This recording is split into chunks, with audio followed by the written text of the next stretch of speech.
Hello guys, कैसे हो आप लोग? बिल्कुल भी वीडियो बनाने का मन नहीं कर रहा है। बहुत कोशिश कर रही हूँ फिर भी नहीं कर पा रही हूँ। बट लाइफ में तो आगे बढ़ना ही है। बहुत हिम्मत करके फिर आज थोड़ा नीचे भी गई, सबसे बात की। अच्छा लगा बहुत दिनों बाद। तो मैंने सोचा कि आप लोग से थोड़ा बात कर लेती हूँ। फिर उस दिन माँ चली गई। फैमिली मेंबर बहुत साथ दिए, बहुत ज़्यादा। मेरे चाचा-चाची लोग, भाई-बहन लोग, नानी घर से सब, मामा-मामी, कज़न्स, यहाँ तक कि मेरे पड़ोसी, मेरे फ्रेंड्स और हम जहाँ रहते हैं, मेरे सोसाइटी के सारे लोग, एक-एक लोग मुझे बहुत हिम्मत दिए। एक-एक लोग का मेरे पास मैसेज आया, वो जेंट्स हो, लेडीज़ हो, मेरे पास फ़ोन आया। मैं फ़ोन रिसीव नहीं कर पा रही थी। मैं नहीं कर रही थी रिसीव, लेकिन कंटिन्यू वो लोग फ़ोन कर रहे थे। मेरे बगल में पम्मी रहती है। पम्मी अपने पूरे फैमिली के साथ, भैया, कमल भैया, भास्कर, राधु, सब मेरे घर आए जमशेदपुर। मुझसे मिले, हम सब फैमिली से मिले, हमें बहुत हौसला दिए। लेकिन कोई कितना भी कोई हौसला दे दे, कुछ भी कर ले, वो जो हम खोए हैं, वो कोई हमें और किसी से वो फुलफ़िल नहीं हो सकता है। और हमें थोड़ा टाइम लगेगा फिर से अपने लाइफ़स्टाइल में आने के लिए। उस दिन जब माँ को ले जाया जा रहा था लास्ट, मैं ऐसे ही माँ के हाथ को ऐसे पकड़ी हुई थी और मुझे ये बहुत ज़्यादा डर लग रहा था कि इस हाथ को मैं और कभी नहीं छू पाऊँगी, कभी नहीं। कभी माँ को टच करने का जो एहसास होता है, मैं कभी नहीं और कर पाऊँगी, माँ को और कभी नहीं देख पाऊँगी। ये सोच के भी मैं बहुत ज़्यादा डर जा रही थी। मैं बता नहीं सकती कि वो पल कैसा था, एक पहाड़ जैसा था कि कब मतलब मैं एक लड़की हूँ, मेरी शादी हो गया है, मैं हर जब भी मायके जाती हूँ मेरी विदाई होती है, तो एक एहसास, एक उम्मीद रहता है कि फिर नेक्स्ट टाइम आऊँगी तो माँ से मिलूँगी, माँ को छूऊँगी, माँ से बात करूँगी या फिर फ़ोन में, वीडियो कॉल में उनका आवाज़ सुन लूँ, देख लूँ उसे उन्हें। लेकिन उस दिन जो एक डर था, सच्चाई थी वो कि और कभी माँ को नहीं देख पाऊँगी, कभी नहीं छू पाऊँगी, कभी उनका आवाज़ नहीं सुन पाऊँगी। मैं उस बात से ही बहुत ज़्यादा डरी हुई थी। मेरे भाई को और पापा को तो सँभाला ही नहीं जा रहा था। जब माँ को मैं और भाई गोद में उठा के लिफ्ट से उतारी और पापा का तो वहीं पर वो बेहोश हो गए थे, उनका दाँत-वाँत लग गया था। फिर मेरे हस्बैंड बहुत साथ दिए। माँ उनको हमेशा अपने बड़ा बेटा मेरा बड़ा बेटा है, मेरा बड़ा बेटा है बोलती थी, लेकिन वो करके दिखाएँ कि वो उनके बड़े बेटे हैं। भाई के साथ वो गए और सारा काम भाई से कैसे करवाना है, क्योंकि भाई कर नहीं रहा था, कर ही नहीं पा रहा था। वो भी वहाँ हम बाद में पता चला कि वो भी वहाँ बेहोश हो गया था। तो यही मेरे हस्बैंड ही उन्हें उसके हाथ पकड़ के सारा नियम कराया। फिर घर आया भाई, जो कपड़ा पहन के आया उसको देख के तो मैं और फूट-फूट के रोने लगी कि भाई को इस कपड़े में देखने का इमेजिनेशन भी नहीं की थी। सब चले गए फिर, सबका घर है, अपना-अपना काम है। लेकिन मैं बोली कि मैं नहीं जाऊँगी। मुझे तो जाना भी नहीं था, मैं रही वहाँ। मेरे हस्बैंड भी थे, सिर्फ़ विदिशा यहाँ थी अपने चाचा-चाची के साथ। उसका एग्ज़ाम चल रहा था और उसको ले आने का भी कोई ज़रिया नहीं था। एक दूसरे दिन मेरे हस्बैंड रहे और तीसरे दिन वो चले आए घर। घर आके विदिशा को फिर ले गए, क्योंकि लड़की लोग का 3 दिन में काम होता है। तो मेरा काम था, कहा जाता है कि माँ को बेटी के घर का पानी पहले मिलता है। हम दोनों बहन तो 3 दिन में काम कर लिए। जिस दिन मेरे माँ का काम था, लड़की लोग का जो 3 दिन में काम होता है, वो दिन भी गजब का था। मदर्स डे था उस दिन।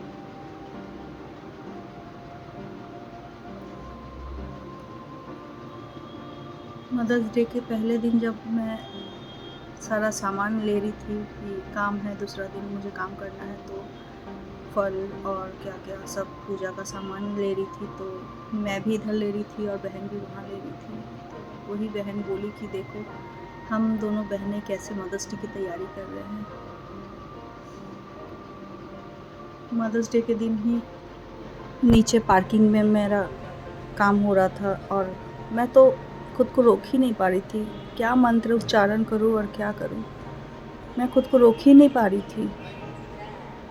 वहाँ मेरी बहन काम कर रही है और यहाँ मैं माँ के लिए। मदर्स डे के दिन बहुत मुश्किल था, बहुत ज़्यादा मुश्किल।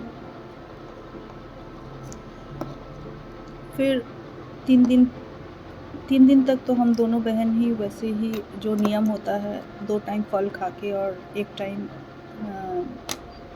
अरवा चावल और घी से खाना पड़ता है, और कुछ नहीं, तेल हल्दी मसाला कुछ भी नहीं। 3 दिन तो पार हो ही गया। बहुत कठिन था पर 3 दिन गुजर गया। बट भाई को 13 दिन मानना था। 13 दिन मैं वहीं रह गई कि मुझे ये था कि मैं भाई को खाना खिला के ही जाऊंगी। अगर मैं उस टाइम घर आ जाती भाई को उस हाल में छोड़ के, तो मैं खुद को शायद माफ़ नहीं कर पाती। और इसमें मेरे हस्बैंड और मेरे ससुराल वाले, मेरे सास ससुर, मेरी फैमिली बहुत साथ दी है। मैं वहीं रह गई मिमी को लेके, और यहाँ विदिशा फिर उसके पापा के साथ चले आए। बोले कि तुम चल जाओ, खाने पीने में भी प्रॉब्लम होगा और पढ़ाई भी है, रह के भी क्या करोगी। वो दिन कैसे हम बिताए हमें ही पता है। रात को नींद नहीं आता था, जाग जाग के खाना नहीं खाना है, फल खाना है। भाई को कैसे मैं खिलाऊं, क्या खिलाऊं। जो थोड़ा चटक मटक खाना पसंद करता था, मिक्सचर खाना, कोई भी मसालेदार चिकन फिश, और वो सिर्फ फल खा के, जो फल खाता ही नहीं है, वो कभी फल खाने मतलब उसको पसंद नहीं है। हर दिन फल में 13 दिन, बहुत ख़राब लग रहा था। ये क्या नियम है। जो माँ उसकी पसंदीदा खाना बना बना के खिलाती थी, मेरा बेटा को ये पसंद है, मेरा बेटा को वो पसंद है, आते ही बाबू खेने, ऑफिस जा रहा है, वो रेडी हो रहा है, माँ अपने हाथ से खिला रही है। फ़ोन आता था तो बाबू खेचिस, बाबू खाए हो, पहले पूछेगी। हर माँ करती है। और आज वो माँ के लिए ही बिना खाए बैठा है और माँ खुश हो रही है। ये क्या नियम है। बट एक डर हो जाता है ना कि अगर नियम नहीं माने तो माँ को, अगर माँ का आत्मा को अगर शांति नहीं मिला, कुछ अगर उनके साथ गलत हुआ। हमेशा बोलती थी कि माँ अच्छे घर में जाए, अब खुश रहे, सुखी रहे, उसे कोई, अब उनको कोई प्रॉब्लम ना हो।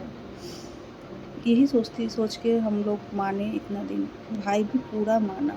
और एक बहुत आश्चर्य वाला बात है कि सुबह 7 बजे किचन के खिड़की के सामने हर दिन एक कौवा आता था और चिल्लाता था। हम लोग खुद अपने आंखों से देखे हैं। पापा जाएंगे चाय लेके, माँ सुबह 7 बजे चाय बिस्किट खाती थी, लाल चाय। और पापा जाके डेली सुबह 7 बजे चाय बिस्किट छत पे दे के आते थे। फिर दोपहर 12:15 से 12:30 के बीच फिर से किचन के सामने वो कौवा आ जाएगी और चिल्लाते रहेगी। कभी अगर हम लोग को थोड़ा लेट भी हो गया कि माँ को खाना देना है, उबला हुआ चावल ही आलू चोखा और घी के साथ खाना पड़ता है। वही भाई ही बनाएगा, मम्मी को दे के आएगा, फिर भाई वही खाएगा।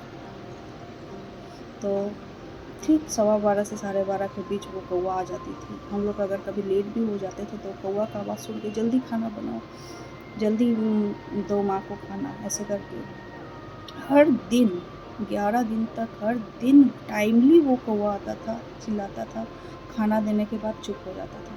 लेकिन 12वें दिन से वो कौवा नहीं आया। जब काम हो गया सारा, मौसम तक मछली जिस दिन खिलाया जाता है, उसके दूसरे दिन से और वो कौवा का आवाज़ भी नहीं आया, ना वो कौवा आया।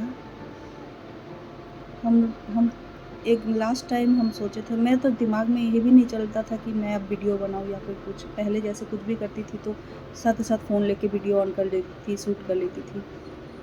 आया ही नहीं कि मुझे वीडियो बना लेना चाहिए। लेकिन लास्ट दिन जब मैं सोची तब तक और फिर नहीं आया वो कौवा। तो पता नहीं, ये शायद होता होगा कुछ। मेरे अपार्टमेंट के लोगों को मैं सच में, इंसानियत यहाँ ज़िंदा है। हमारे अपार्टमेंट में एक प्रोग्राम होने वाला था।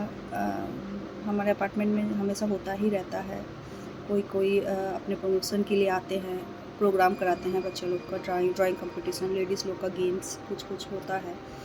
तो मम्मी का थर्सडे को ऐसा हुआ था, तो नेक्स्ट संडे ही एक प्रोग्राम था हमारे सोसाइटी में। सिर्फ मेरे मम्मी को ऐसा हो गया और मैं नहीं थी, इसलिए वो उस प्रोग्राम को 2 वीक पोस्टपोन किया गया। सिर्फ मेरे लिए और मेरी मम्मी को ऐसा हो गया इसलिए। मतलब इंसानियत यहाँ ज़िंदा है। फिर मैं आई, कंफर्म किए प्रेसिडेंट सर कि मैं आई हूँ कि नहीं और मैं उस प्रोग्राम में आऊँगी कि नहीं, ये कंफर्म होने के बाद ही वो फिर ये प्रोग्राम अरेंज किए। ये मेरे लिए बहुत बड़ा अचीवमेंट है या फिर कुछ भी है, प्यार है, इज्जत है। बस दिल से दुआ निकलती है इन लोगों के लिए बस। नानी घर से बहुत सपोर्ट आया, मामा मामी, मौसी लोग, कज़न्स लोग, मेरे चाचा के बेटी जो शादी हो गया है, मौसमी, उसकी छोटी बेटी श्रेया जो मेरी बहुत बड़ी फ़ैन है, मेरे सारे ब्लॉग देखती है, अपनी छोटी सी 5-6 महीने की बेटी को लेके आई, मुझे हौसला दी। मतलब वो कहते हैं ना कि सुख के सब साथी, दुख में ना कोई। गलत है। सुख में हो सकता है कि कोई ना भी आए कि मेरा काम है, मैं नहीं आ पाऊँगा, लेकिन दुख में काम रहते हुए भी, बिज़ी रहते हुए भी दूर-दूर से लोग आए हमसे मिलने, हमें हौसला देने।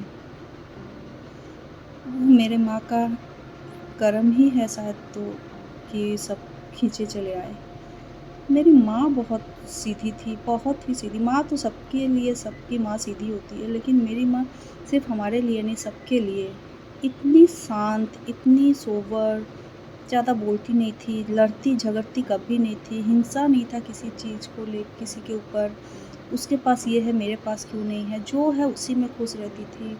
किसी के साथ कोई कंपैरिज़न नहीं, अजीब टाइप की थी। सब खाना खिलाना बहुत उनको पसंद था, सबको खिलाने में बहुत खुश होती थी। कुछ भी हो, लोगों को बुला के अपने हाथों से बना-बना के खिलाएगी।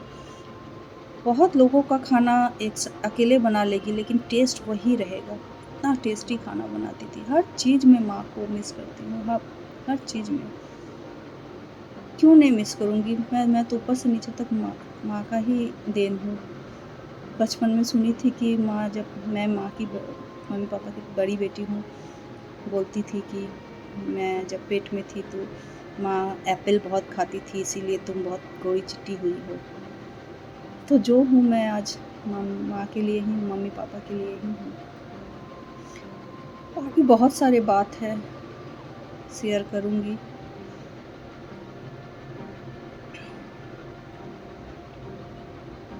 बस अब तो यादें ही रह गए हैं और पता नहीं कैसे नॉर्मल हो पाऊँगी, बट कोशिश करूँगी। शायद अच्छा से फिर पहले जैसा ही वीडियो नहीं बना पाऊँ, फिर भी मैं कोशिश करूँगी लाइफ़ में आगे बढ़ने की। मेरे हस्बैंड बहुत हौसला दे रहे हैं मुझे। मेरी सास बहुत बहुत अच्छा से मेरा ये घर सँभाल ली। विदिशा को माँ की कमी महसूस नहीं होने दी कुछ दिन। बहुत थैंक यू उनको। थैंक यू, माँ को थैंक यू नहीं बोलना चाहिए। फिर भी मैं तो माँ बोल पा रही हूँ, ये है इसलिए। बस मुझे अभी पापा और भाई का ही टेंशन लगे रहता है, वो लोग कैसे मैनेज करेंगे। भगवान शायद हौसला देते हैं, दे देंगे। थोड़ा टाइम लगेगा हमें। फिर कल मिलते हैं। आप लोग भी स्वस्थ रहिए, और किसी को शुगर है या फिर कोई भी प्रॉब्लम है तो प्लीज़ परहेज़ कीजिए खाने-पीने में, डॉक्टर दिखाइए, योगा कीजिए, बस स्वस्थ रहिए।